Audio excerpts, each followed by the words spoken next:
Starting off this video, we have Every Breath You Take by The Police. Honestly, I'm a big fan of The Police and Sting. Some of my favorite songs are Roxanne and Message in a Bottle, you know, the classics. So anyway, I'm sure you've heard of the song Every Breath You Take. Now honestly, I never thought too much of the song, I just thought it was a cute romance song. Well, turns out it is quite the opposite. Apparently Sting wrote the song after a bad breakup. So now if you listen to the song keeping that in mind, it sounds like he's just stalking his ex.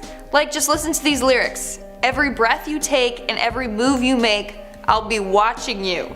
Every single day and every word you say, he'll be watching you. Like, now that's really creepy, so maybe think twice before playing that song at your wedding, just a suggestion. Moving on, at number 9 we have Twinkle Twinkle Little Star. That's right folks, our childhood nursery rhyme is much darker than you thought. So if you play the line, Twinkle Twinkle Little Star, how I wonder what you are, backwards, it sounds like I wish there was no Allah. Allah in Arabic means God. So parents believed that it was going to cause their child to become an atheist or even a devil worshipper. Now this can only be heard in some versions of the song, and even then it still sounds a bit distorted, so I personally don't believe that was put there intentionally. But seriously, who discovered this? Are there just people spending their days listening to songs backwards trying to spark some kind of controversy? Next up at number 8 we have the song Eunuch Provocateur by Mars Volta. Now the name of the song alone is pretty disturbing honestly. And yeah, it's not like a positive, uplifting pop song, so what do you expect? Now towards the beginning of the song, in between an instrumental break, you can hear some sort of distorted voice. When played in reverse, it sounds like someone saying, "Did mommy and daddy ever hurt or spank you?" I have no clue why they incorporated this in the song. Maybe it was just like to hop on the backmasking trend, or maybe it truly does have a darker meaning. In our 7th spot we have the song Fire on High by Electric Light Orchestra. Now orchestra music is not typically that scary, but this song contained quite a creepy message. So at the beginning of the song there appears to be some sort of gibberish. People detected that it was a message and played it backwards. That's when they revealed that it said, "Music is reversible, but time is not. Turn back, turn back, turn back." The voice itself is very deep and heavy, giving it a creepier tone. Now, people tried to decipher this message. Some people think that he is warning about impending doom. And of course, you have the people that think everything is satanic. Well, parents were fearful because this soundtrack was used as the opening theme for CBS Sports and even at a ride at Seabreeze Amusement Park. Although it's creepy and we don't really know the exact meaning, I doubt we have anything to worry about. Right? Yeah. Moving on to number 6 we have 123 Red Light by 1910 Fruit Gum Company. Honestly, this song is said to be a classic childhood song for a bunch of individuals around the 1970s. Many people listened to this song and focused on the snazzy tune or catchy repetition of the line 123 Red Light. But apparently this song has an underlying message about date rape. What's scary is how this song was specifically targeted towards children and young teens. It is not a good song that they should be listening to at such a young age, especially when they are still developing and can easily be influenced. So when you listen to the lyrics, it says things like, "Every time I try to prove I love you, 123 red light, you stop me. Baby, you ain't right to stop me." Then it also says, "123 red light won't stop me. When I know I'm right, don't stop me, 123 red light." That makes me feel so sick. Like literally he's singing about trying to pursue a woman who doesn't want to engage in sexual activities. Even though she's rejecting him, he still won't stop because he thinks he's right and she's wrong for doing so. We are now at our 5th and halfway mark with Nebraska by Bruce Springsteen. Now this song is fairly heavy. The emotion in Springsteen's voice is very powerful, it's honestly beautifully sung. But unfortunately, what some people may not know is that it is actually about a serial killer by the name of Charlie Starkweather. When Charlie was just 19, he killed 11 people in Nebraska and Wyoming. There was no motive, it was just a relentless killing spree. The song has lyrics like, "Me and her went for a ride, sir, and 10 innocent people died," and "Through to the badlands of Wyoming I killed everything in my path." This is all true to what Charlie did. Suddenly, the harmonica moments in the song just sound a bit more creepier than normal. It's a very sad song once you listen to it with that in mind. Moving on, in our 4th spot we have Dinner at the Deviant's Palace by Cradle of Filth. I mean, again, what did you expect? They're an extreme heavy metal band, and have said that they're inspired by gothic mythology, books, and horror films. They even wear upside down crosses. So I'm not surprised by this dark message hidden in their song. So this interesting song is the 8th track from their album Bittersweets to Succubi.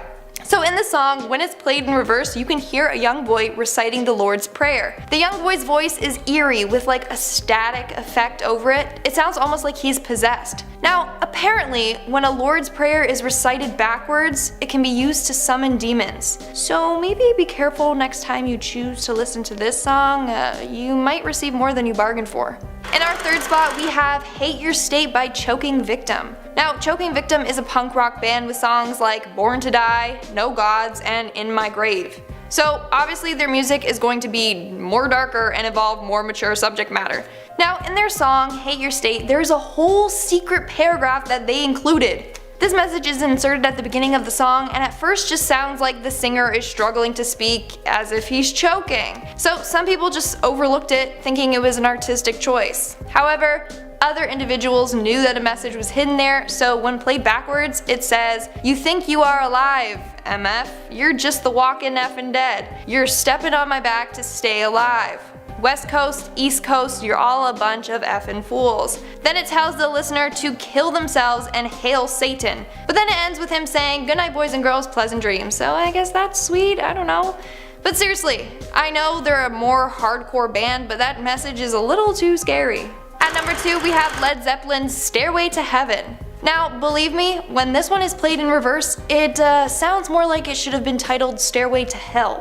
Now, this song in particular is different from the rest. It is shown that the whole thing in reverse has tons of hidden messages, not just one line, the whole song. So throughout the reversed version of the song, you can hear him say things like, "Here's to my sweet Satan," or "All my life will end for him," or even, "Oh, I will never be saved because I lived with Satan." And this isn't the first time Led Zeppelin has been accused of backmasking dark messages. Now, in the forward version of the song, he even says the line, "'Cause you know, sometimes words have two meanings." This is what led people to believe there was a hidden message in the song. So, some individuals believe that he is trying to recruit people into Satanism. What supported their theory is that the guitarist Jimmy Page bought a home from Aleister Crowley. Now, Aleister is known to try and have his followers learn to read and speak backwards. Coincidence? But either way, the satanic messages are pretty creepy. And in our number 1 spot, we have Big Hoops by Nelly Furtado. Now, Nelly Furtado is a Portuguese-Canadian singer-songwriter known for her songs like I'm Like a Bird and Turn Off the Light. Now, she isn't one to typically spark controversy, but this next song has people thinking that she's part of the Illuminati. Now, towards the end of her song, Big Hoops, you hear her say, "It's not over yet." And then some inaudible sounds. It seemed like nothing big until it was played backwards. That's when you can clearly hear her say, "Oh my god, descending to the 13th floor. We're on the 11th floor, descending to the 12th floor." And then it repeats. There is something about this one that just makes me feel so uncomfortable. Like, her voice is just so eerie in it. There's just something so off about it, and her voice just gives me the goosebumps. Now, 13th floors are thought to be unlucky, and most buildings don't even have a 13th floor. And then throughout the music video, she does the Illuminati symbol. She makes a triangle with her fingers and places it to her eye. She does this multiple times throughout the video. So, people believe that she sold her soul to the Illuminati or that she's involved with them somehow. People furthered this theory by even adding up all the numbers she said and doing more research. Then they came to the conclusion that it all added up to 666, the devil's number. Now, that one is kind of reaching. Like, I too could make up some bogus math equation like, oh, she has 2 eyes and she's wearing 4 bracelets, so that makes 6 and her favorite number is 6. So you see, like, I could just make it up too. So that probably just was a coincidence, but the reverse message just really creeps me out.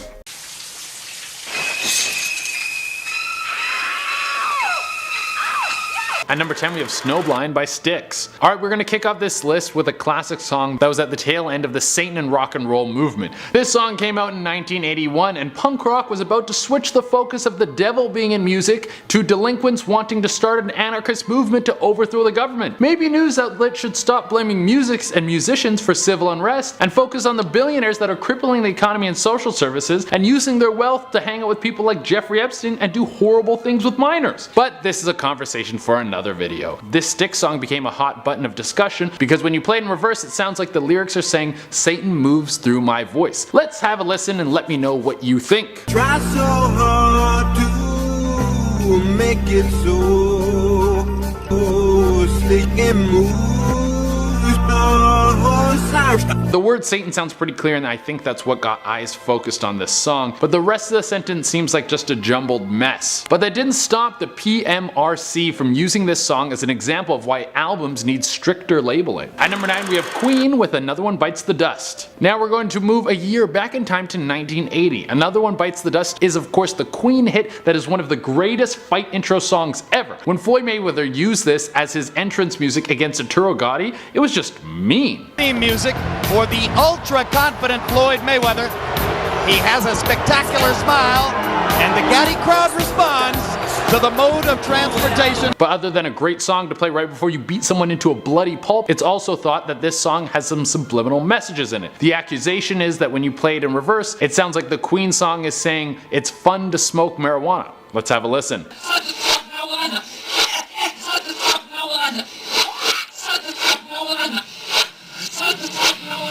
As much as I don't think this was intentionally thrown in there, this one sounds a lot like it's fun to smoke marijuana. And depending on what country you're from, your opinion on whether or not it's actually fun to smoke marijuana will probably change. In Canada, you can buy this stuff in stores, but in China you get the death penalty, which can really influence your opinion on the drug. At number 8 we have the Beatles with Revolution 9. If you ever heard this song before, it's already creepy as is. It's not even a song really, it's just a series of recordings cobbled together that gives the ambiance of some sort of psychological torture. And if the original track wasn't enough to make you never want to turn the song on again, it also has a creepy tune playing in the background that I bet you didn't know about.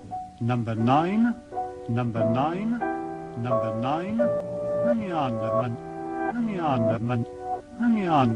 This track has sparked a bunch of conspiracy theories, one of them being that the rest of the Beatles were behind John Lennon's death. Some people think this is also evidence that Paul McCartney is actually dead and his whole career after his car crash has been some sort of hoax to manipulate the public. Imagine being Paul McCartney and you're alive and everyone else is like, hey, you're not the real Paul McCartney, you're a fake. And you're like, dude, it's me, it's me. At number 7 we have Motorhead with Nightmare the Daytime. If you're a heavy metal fan, you probably know a lot about Motorhead, and it should be no surprise that one of the titans of the genre hid some dark messages in their music. It was rock and roll and metal that started the whole worshipping the devil music in the first place. It only makes sense that they continued the tradition with a little backmasking. If you are unfamiliar with backmasking, it's when you intentionally put a message in a song that can be heard in reverse. Unlike the other songs we've had on this list so far that are just a coincidence, this next chunk is meant to be in there and heard by the people. About your miserable little life. And that's just a little piece from how it starts. It continues with narrow-minded flights of paranoia. I and people like me will always prevail. You will never stifle our free speech in this country or any country around the world. Because we will fight forever. If that doesn't make you want to get up and fight for freedom, then nothing will. Let's go Motorhead. At number 6 we have Hell Awaits by Slayer. We are back in the realm of hell and metal with this Slayer track. You don't really need to hide a message in a song titled Hell Awaits. I think you get the message across before anyone even listens to the track, but hidden in a backwards message is a very on-brand message for this song.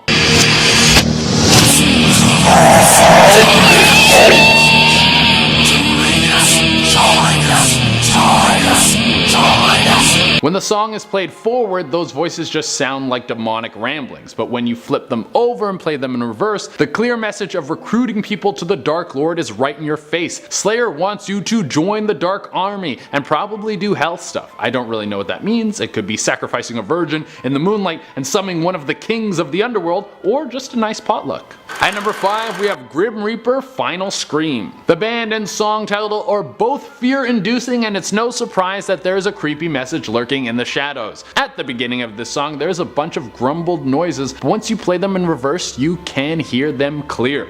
You in hell. If any of you didn't pick up on that, it's pretty clear that he's saying see you in hell. This is another case of backmasking, and I read a few different reasons on why Grim Reaper might have concealed this in their song. Some people think this could have been a hidden message to a rival band or a death threat to an unknown person, while other people think the message see you in hell was just a reference to their previous album titled See You in Hell. At number 4 we have Soundgarden with 665. This is probably the funniest one on the list. It seems like Soundgarden saw everyone putting backmasking into their their tracks, and they wanted to do their own spin on it. Like, don't do what all the other kids are doing, have a little originality. Take what people have done before you and improve on it. This case in backmasking is so close to the other ones, but also so different. Very revolutionary.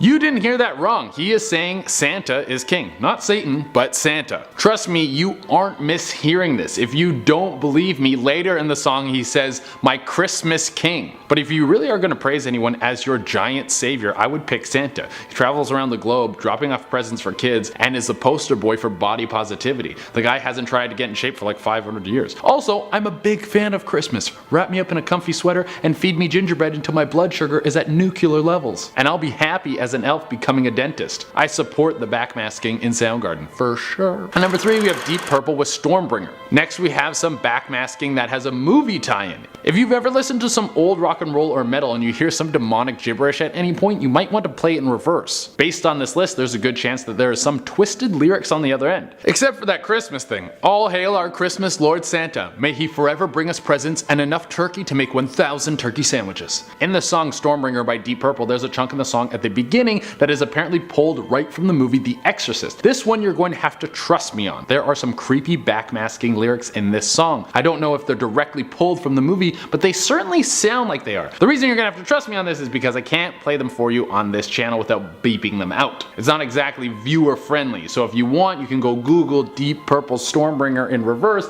and then listen to it for yourself. I promise you won't be disappointed. At number 2, we have Marilyn Manson, Tourniquet. Marilyn Manson has become world famous for becoming one of the eeriest dudes around. There's definitely an argument that he is one of the most important goth icons who has ever existed, next to the Plague Dude. The Plague Dude is like probably a little higher than him. On top of that, he is very well educated, and in interviews he speaks like a Harvard professor. And there was also a rumor about him and his ribs. It might have just been my generation, but everyone spread the exact same rumor about Marilyn Manson, which is 100% not true. Unless it is, I don't know, maybe it is, but I don't think it is. On top of all the frightening imagery that Manson would put right in front of your face, there's also a ton of nightmarish themes he would be hiding in his lyrics through backmasking. Like the song Dope Hat, where it repeatedly says kill yourself, and in the song Tourniquet where it says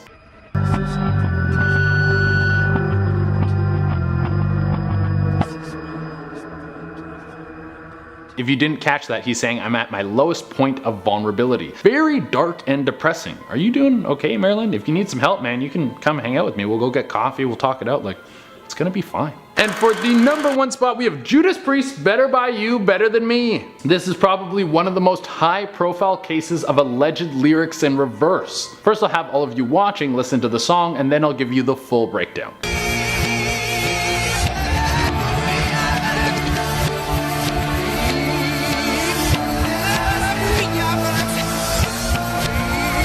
Being straightforward, I don't hear anything, and Judas Priest has made it very clear that there is no secret message in the song. But in 1985, 2 young men who were listening to the song said they could hear Judas Priest saying, "Do it, do it." Raymond Belknap and James Vance were hanging out, consuming some cannabis and alcohol, while listening to Better By You, Better Than Me. Then they went to a church and shot themselves with a shotgun. Belknap was killed instantly, but Vance survived, and was able to give a statement to the police, the media, and the entire country. It's clear that both these men were struggling with mental illness, and it's a shame that they weren't able to get the aid that they needed. However, this was at the height of the satanic music craze. Parents of both the victims sued Judas Priest, and the legal battle went on for years and gained major media attention. Judas Priest eventually won the battle, but it took a long time. Starting off this list in our number 10 spot, we have In the Air Tonight. This Phil Collins classic has one of the most famous drum solos of all time. It never fails to get absolutely anyone lit. Even Gen Z likes this song. For a long time, people thought that this song was about something quite dark. They thought it was about Phil Collins or whoever the song is from the point of view of. They see someone who is drowning in a pool, but what they also see is another person just walking by and not helping them at all. This is already dark, but it turns out that this song has even more to it that just adds to the depth of it. Apparently this song is actually about Phil getting a divorce from his wife and how there was just so much anger and emotion. Honestly, when you combine the two, things get pretty grim. In our number 9 spot today we have Born in the USA. A classic, seemingly patriotic tune definitely isn't what it may seem on the surface. Of course, this Bruce Springsteen classic has been played at many a 4th of July barbecue. I mean, the album cover itself features a big American flag, but when we really dive into the lyrics we see a very different story. This song is actually a bit of an attack on American pride, mostly in relation to the Vietnam War, as well as the troubles that the regular working American would see day to day in the country. While we tend to belt the chorus at the top of our lungs, the meat of the song is really in the lyrics of each verse. In our number 8 spot today we have Kill JayZ. This JayZ track is the first song on the album 444. This song is mostly about the killing of his ego and a reflection on his past mistakes and how he handled them, but there are some very dark moments hidden in this song. There are a couple moments he discusses his childhood that are very dark, but the main one I want to talk about today is a moment from when he was older in 1999. On December 2nd of that year, Jay was at a release party for Q-Tip's debut album, Amplified. Before the party, there were bootleg copies of JayZ's upcoming album floating around all throughout the hip-hop world. At the party was Lance Rivera, who is a music producer, and it was rumored that he may have had something to do with the leak of JayZ's album. After a confrontation at the party quickly turned into a physical altercation, JayZ ended up stabbing Lance. He later turned himself in, and while he was facing a possible 15-year sentence, he ended up with only 3 years of probation. In our number 7 spot today, we have Pumped Up Kicks. Pumped Up Kicks and the band Foster the People really rose to fame in 2011 as a catchy indie pop tune, but it hides a pretty gruesome message. The song was originally released online as a free download and helped the band gain a multi-record deal with Columbia Records. The songwriter, Mark Foster, wanted the lyrics to reflect the thoughts of an extremely troubled and homicidal young person. Mark saw a trend in the rising mental illness rates among young people, and he wanted to bring awareness to the issue. Music is definitely a very smart way to try and get through to teenagers and young adults, and the song did just that, as it spent 8 consecutive weeks at number 3 on the Billboard Hot 100 chart. Although it's easy to get lost in the upbeat melody of the music, when you really listen to the lyrics, you get the true message of the song. In our number 6 spot today, we have Drink a Beer. Calling all country music fans, this Luke Bryan tune makes you just want to grab those closest to you, watch the sunset, and drink a nice cold beer or soda. I really do think that this is what the song is trying to get across, but not without a really terrible and tragic backstory. If you know about Luke Bryan, you probably know that he lost his brother Chris from a car accident in 1996. Then he lost his sister Kelly in 2007. While this tragedy would be almost too much for anyone to bear, Luke seems to have this amazing ability to channel this tragic loss into his music and how he lives his life. Drink a Beer is about losing people you love and remembering the things you used to do with them, like getting together and drinking a beer. It's about wishing you had those moments back, even just for one more day. If this didn't already make you think that Luke is one of the coolest and strongest people out there, his brother-in-law, who was married to his sister before she passed, ended up dying from a heart attack in 2014, 1 year after Drink a Beer was released. Luke and his wife have since taken in their 3 kids, adding to their family. It's unbelievable how they just keep on keeping on, but it makes me feel very inspired. In our number 5 spot today, we have Chandelier. Whether you know this song for Sia's huge vocals, the catchy chorus, or the gorgeous music video that features a young and amazing Maddie Ziegler, it's no doubt that you've belted this one out at some point or another. While this song is extremely catchy, not everyone knows the tale the song is actually telling. I can admit that I had no idea that this song was about Sia's previous struggle with addiction. Although she's been sober for years, she recounts the feeling of not being in control and having a lack of concern for her future. It's very unfortunate that Sia had to endure these struggles, but I'm very happy for her being able to overcome her addictions and live a sober life. In our number 4 spot today, we have SemiCharmed Life. The sky was gold! Everyone loves this song. It's one of those ones that just gives you like an instant boost of serotonin, and that might be exactly what Third Eye Blind was intending on when they created it back in the 90s. What people don't necessarily realize is that this song song is actually about a couple getting together and getting intoxicated on some pretty serious substances. In an interview with Billboard, the lead singer Stephen Jenkins explained that the happy melody was incredibly intentional, as they wanted the music to reflect the quote, bright shiny feeling you get on speed. I'm not gonna lie, I've heard this song way too many times to have not realized that this is actually about. Used to be on a playlist of a restaurant I worked at, so I used to listen to it like every day for 5 years. In our number 3 spot today, we have Creepin. Creepin by Eric Church is quick-paced and upbeat, and the driving drum hits give it a really cool feeling before bursting into this explosive chorus. It seems like this song could be about a multitude of things. At a first listen, I thought it was about hunting. I'm not really sure why I thought that, but just like gave me that sort of vibe. So I was a bit surprised when I found out what the song was actually about. Turns out this one is about not being able to get out of your own head and kind of like a descent into madness. This song also describes all of the ways that he's tried to drown out his memories with a lot of illicit substances, as well as alcohol and caffeine. Probably not the best combination, as at the end of the song he talks about getting a little too deep and almost losing his life as a result of it. In our number 2 spot today, we have I'll Be Home for Christmas. Okay, I know it's a bit too early at this point, but for this spot I am going to be talking about a Christmas tune. I'll Be Home for Christmas is truly a holiday standard. This song was written in 1943 by Kim Gannon and Walter Kent. When Bing Crosby recorded it, it landed in the top 10 and has been a popular Christmas tune ever since. This song is actually fairly literal in its sad message, but I never really took a moment to stop and consider the lyrics. The song is written from the perspective of a soldier who is overseas. He's writing home to tell his family that he'll be home for Christmas, which should be happy, but the alternate title of the song is If Only in My Dream, which really does mean that it is unlikely that the soldier will actually be returning home for Christmas. The song was written during World War II and was meant to comfort the friends and family of the soldiers who were fighting overseas. Having a loved one missing for Christmas is never easy, but I can't imagine what it would be like to be missing a family member because they were fighting in a war. I think that the slow, melancholy feel of the song really drives home its true meaning. In our number 1 spot today, we have Only. It's no secret that people have often linked the Illuminati and rap music together.